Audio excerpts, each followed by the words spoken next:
Do Flamengo e já adianto logo, a informação principal desse vídeo aqui não é boa, muito pelo contrário, é horrível, é péssima.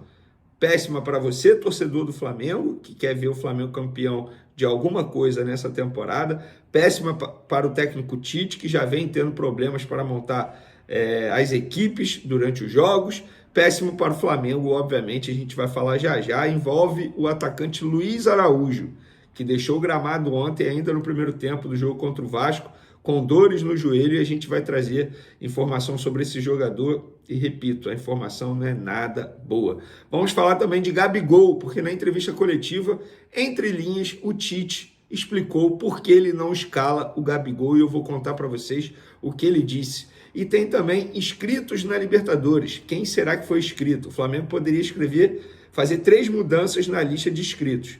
Contratou 4 nessa janela. Quem será que ficou fora da lista? A gente vai contar para vocês também.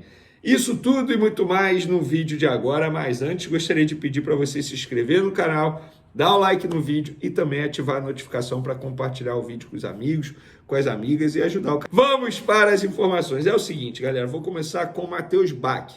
Ontem ele estava, Matheus Bac, para quem não sabe, é auxiliar do Tite, também filho do Tite. Eu não gosto de ficar falando filho do Tite, porque, antes de tudo, ele é auxiliar do Tite. Gostando dele ou não, achando que ele faz um bom trabalho ou não, ele é auxiliar do Tite.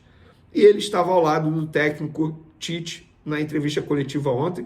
A entrevista, inclusive, demorou demais para começar, quase 1h30 após o apito final. E o Tite mesmo explicou que demorou para ir para a coletiva, porque ele estava tentando entender o que tinha acontecido durante o jogo, naquele empate com o Vasco da Gama, empate que acabou acontecendo no fim do jogo, numa bobeada do Flamengo. E durante essa entrevista, confesso que eu não sei o nome do jornalista, fez uma pergunta muito boa, uma pergunta relevante sobre o rendimento do Flamengo, irregular, uma hora joga bem, outra hora joga mal, e o Matheus Bac, ele não gostou da pergunta, e quis, entre aspas, dizer o que o jornalista tem que ou não perguntar. E ele mandou assim, vou fazer um resumo. A gente jogou pra caramba, o torcedor está pé da vida que a gente tomou gol, mas a gente também tá. Não pode basear todas as perguntas no fato de que a gente tomou gol no final do segundo tempo. Calma aí, Matheus Bac, com todo respeito a você, não era nem para você estar aí. Já começa nessa conversa. Não era nem para você estar aí. O Tite tinha que dar entrevista coletiva sozinho, na minha opinião. Ele tem que ficar botando auxiliar para dar entrevista.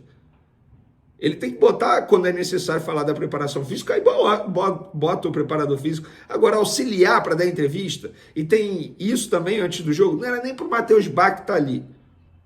Segundo, a pergunta foi muito boa. Muito boa. Sabe qual é o grande problema? Hoje, os treinadores e os próprios jogadores, eles não gostam quando eles são confrontados nas entrevistas coletivas. E repito, a pergunta foi muito boa, pertinente demais. Pertinente demais, pergunta muito boa, muito bem elaborada. Matheus Bac não gostou. A pergunta não foi nem para o Matheus, foi para o Tite. Aí ele pede a palavra e começa a falar como se o jornalista estivesse jogando a torcida contra eles. Não! E outra, Matheus, isso é uma entrevista coletiva. A pessoa, se quiser perguntar qual cor da cueca você está usando, você responde se quiser. Você responde se quiser. E repito, sim, tem que ser questionado sim, porque o Flamengo tomou um gol no fim do jogo que fez o Flamengo perder 2 pontos no Campeonato Brasileiro, ou melhor, deixar de ganhar 2 pontos no Campeonato Brasileiro, por conta de uma bobeada geral. E a comissão técnica tem que responder por isso. Quando o jornalista questiona, ele questiona pelo torcedor. O profissional, ele responde não para o jornalista, é para a torcida. E esse tipo de resposta, patético. Eu não gostei nem um pouco da postura do Matheus Bac. Mas sobre a entrevista coletiva, teve uma pergunta sobre o Gabigol, e o Tite respondeu o seguinte, a pergunta foi, por que ele não colocou o Gabigol, mesmo na ausência do Pedro, ainda colocou o Carlinhos na frente do Gabigol? E a resposta foi, abre aspas, prestem atenção, treinamento. Ele começa com essa palavra, treinamento. Depois ele fala, jogos, especificamente, Carlinhos decisivo contra o Bolívar, contra o Atlético Mineiro, com gol, decisivo contra o Vitória, também com gol. Foi por isso essa opção. Agregado a isso, BH decisivo contra o Bahia, gol. BH decisivo contra o Bahia, assistência para gol. Nós fizemos o gol com Carlinhos em campo. E o desempenho do Carlinhos nos outros jogos foi isso que me levou a decidir. Fecha aspas.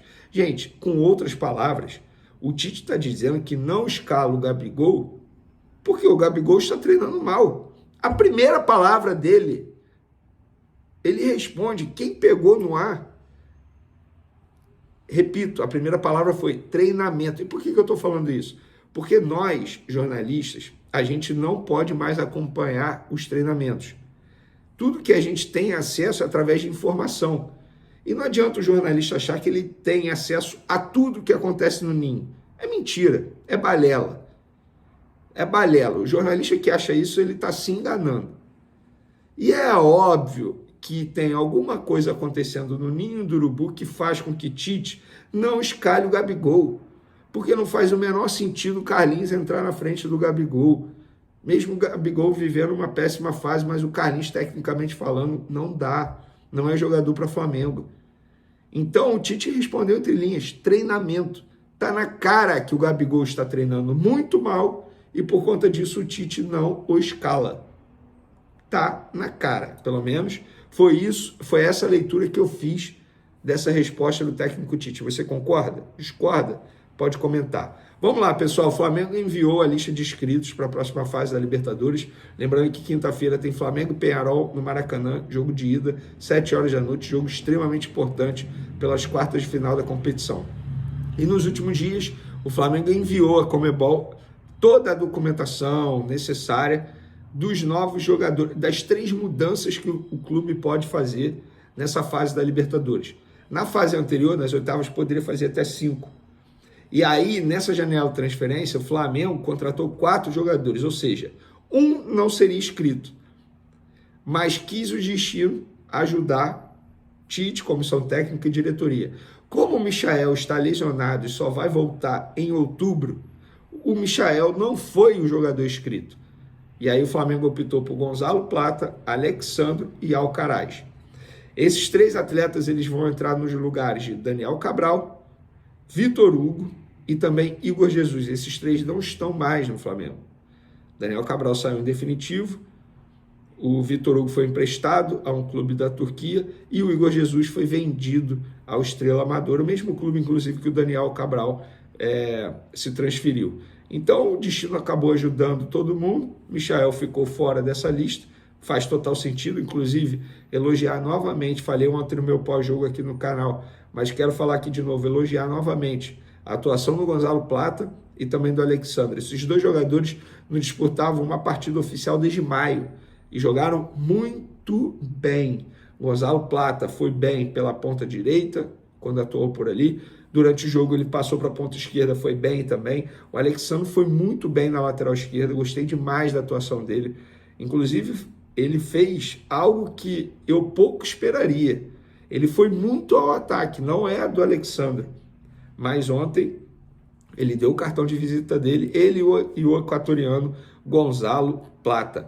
Para finalizar nosso vídeo, galera, a péssima notícia do dia, como eu havia dito aí na introdução do vídeo. Pois é, o Flamengo atualizou a situação do Luiz Araújo e a notícia não é nada boa.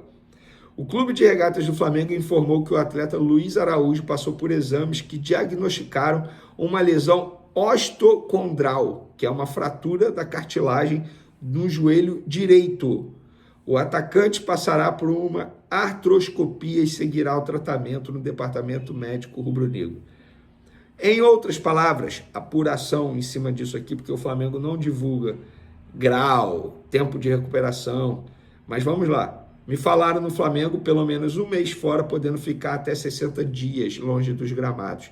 Estamos no meio de setembro.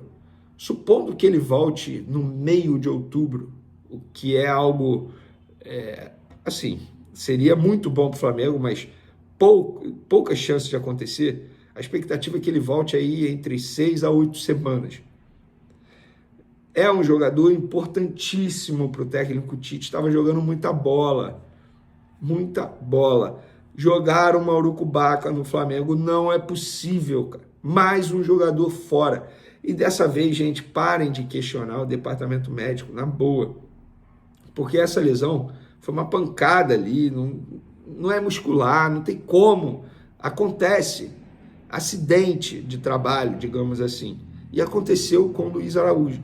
Então o Tite ele perdeu o Pedro, perdeu o Luiz Araújo, perdeu o Michael.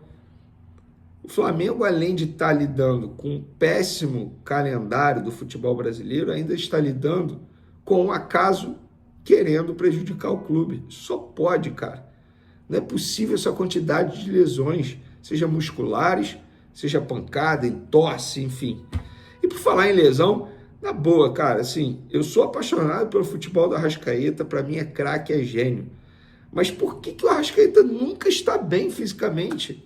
Nunca está bem. A gente está falando de um Arrascaeta sofrendo com problemas físicos desde 2020, 2021. O que falta para ele estar bem, para ele estar 100% do auge da parte física? Apesar que o tempo vai passando, obviamente ele vai ficando mais velho e a tendência é que piora.